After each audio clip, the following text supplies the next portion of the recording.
Amos chapitre 3. Nous lirons dans Amosi sura yake ya 3. Tutaanza mstari ya kwanza. Nous commencerons au verset 1er tutafika mpaka kumwisho jusqu'à la fin. Tutasoma tena.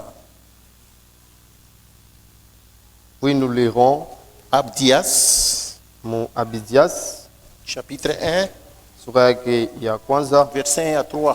mstari yake ya kwanza mpaka ya 3. Ya tatu tutasoma Malaki chapitre 4, 5 à 6. Et le troisième, ça sera Malaki sura yake ya 4 mstari ya 5 mpaka 6. Tutaomba Mungu. Je vais prier Dieu. Baba Mungu, magharibi tunakupikia tena asante katika jina la Bwana Yesu Kristo. Mungu wetu na Baba wetu, ni juu yako tunakusanyika pa Ifuashi. Nao ulisema fasi takusanyika wawili au watatu juu yako utakuwa hapo. Pa ile Fuashi kama bantu wanakuomba na imani moja, utabasikia, utabajibu, utabapa. Mungu wetu, saa vile tunafika pa Ifuashi juu ya we Mungu chini ya jina la Bwana wako Yesu Kristo. Saa vile tunakuomba na imani kintu yote pa Ifuashi. Utusikie Mungu wetu, utuitike, utupatie Seigneur. Unayo mahitaji yetu tunakuwa nayo hapa zaidi ya kiroho Seigneur. Kwa sababu neno lako ndani muku nuru ya watu na uzima ya milele. Na we Mungu vile ulipenda sana dunia mzima, njoo ulituma mwana wako wa pekee kusudi yoyote atamwamini na kumuitika asipotee ili apate uzima ya milele. Kama hukuma lako mkubwa ulitupatia ndani ya Biblia ni uzima ya milele. Mungu wetu tusaidie kila mtu ule ko nje apate kuingia ndani ya Yesu Kristo. Ule kumgonjwa upate kumponesha juu utukufu ya jina lako. Ule ana munjia umurudishe ndani ya yako njia Seigneur.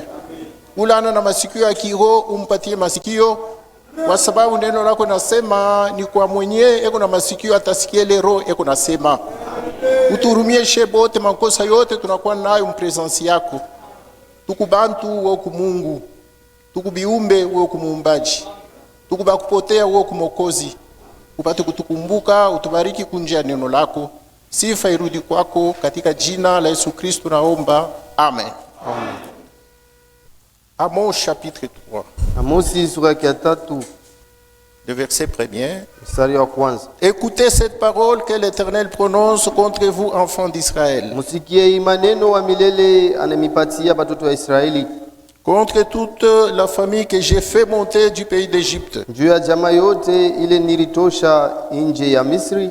Je vous ai choisi, vous seuls, parmi toutes les familles de la terre. Nimechagua mwe peke yenu katikati ya majama yote ya dunia. C'est pourquoi je vous châtierai pour toutes vos iniquités. Ndio kwa maana tamipiga juu ya maovu yenu yote. Des hommes marchent-ils ensemble sans en être convenus? Watu wawili wanaweza tembea pamoja bila kupatana. Bwana Mungu abariki masauti. Amen. Que Dieu bénisse cette lecture. Amen. Vous pouvez vous asseoir. Tunaendelea na kusoma. Nous continuons à lire. Des hommes marchent-ils ensemble sans en être convenus? Watu wawili wanaweza tembea pamoja bila kusikilizana. Les lions rugissent-ils dans la forêt sans avoir une proie? Simba anezi kongoloma mule mupori bila ye kupata nyama. Les lionceaux poussent-ils des cris du fond des satanières sans avoir fait une capture? Ule mtoto wa simba anezi kongoloma ndani ya chumba chake bila ye kupokea nyama. L'oiseau tombe-t-il dans les filets qui est à terre?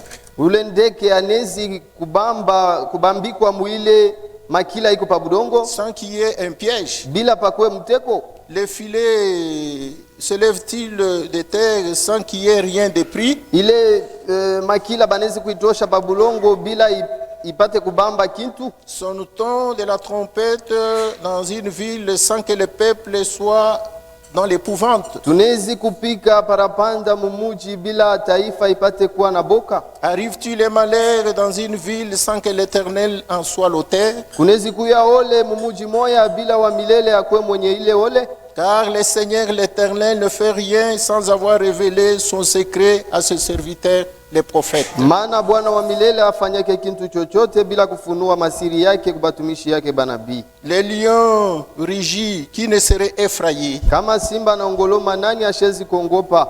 Le Seigneur l'Éternel parle. Bwana wa milele anasema. Qui ne prophétiserait? Nani ashezi kutabiri?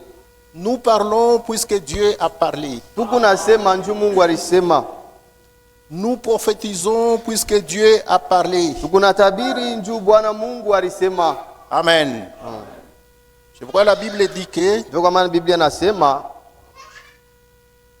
dans le Nouveau Testament où nous retrouvons, muagano jipya au mtuiko, l'esprit de la prophétie, c'est le témoignage de Jésus-Christ. roho ya kinabii ni ushuhuda ya Yesu Kristo. Qu'est-ce qu'on appelle l'esprit de la prophétie? Ni nini roho ya kinabii? L'esprit de la prophétie, Roho ya kinabii c'est le Saint-Esprit. ni Roho Mtakatifu, C'est l'esprit de Dieu. ni roho ya Mungu. Amen. Si quelqu'un est loin de l'esprit de Dieu, Kama mtu anapakaliwa na mafuta ya Mungu, il va parler du Seigneur. pale atasemea upande wa Bwana, Il va parler de Christ. pale atasemea Kristo. Surtout nous qui prêchons la parole de Dieu dans le Nouveau Testament, Zaidi shie tuko na ubiri sauti ya Mungu mwagano jipya, nous ne pouvons pas le faire hatuwezi kuifanya si nous n'avons pas encore reçu le Saint-Esprit. kama tuyapokea bado Roho Mtakatifu.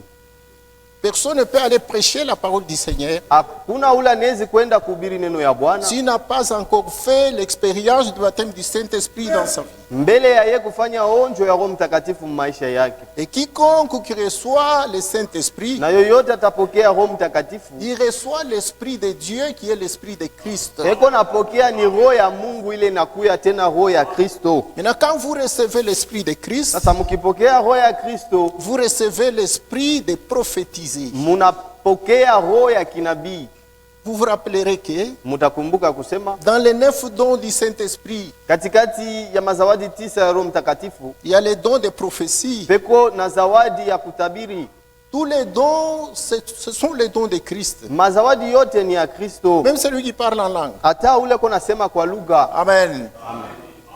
Si quelqu'un exerce l'un de ces 9 dons, Kama kuku mtu moya kona atumika na mmoja ya ile mazawadi 9, il opère sous l'onction du Saint-Esprit. pale kona atumika chini ya upako ya Roho Mtakatifu. C'est pourquoi la Bible témoigne disant que l'esprit de la prophétie Ndio kwa maana Biblia kuna shuhudia kusema roho ya unabii doit témoigner de Jésus-Christ. inapashi kumshuhudia mpaka Kristo. Amen. Amen. Amen. Lisons encore une autre écriture. Tusome andiko ingine. Après Amos, je crois. Kisha Amosi Abdias, ni Abdiasi, chapitre 1, sura ya kwanza verset 1 à 3. mstari wa kwanza mpaka ya 3. Prophétie d'Abdias. Unabii Abdias. Ainsi parle le Seigneur l'Éternel sur Edom. Hivi Bwana wa milele anasema yulu ya Edom, Nous avons appris une nouvelle de la part de l'Éternel. tunapokea habari moya kutokea kwa milele, Et un messager a été envoyé parmi les nations. na mjumbe moya alitumwa katikati ya mataifa. Levez-vous, marchons contre Edom pour lui faire la guerre.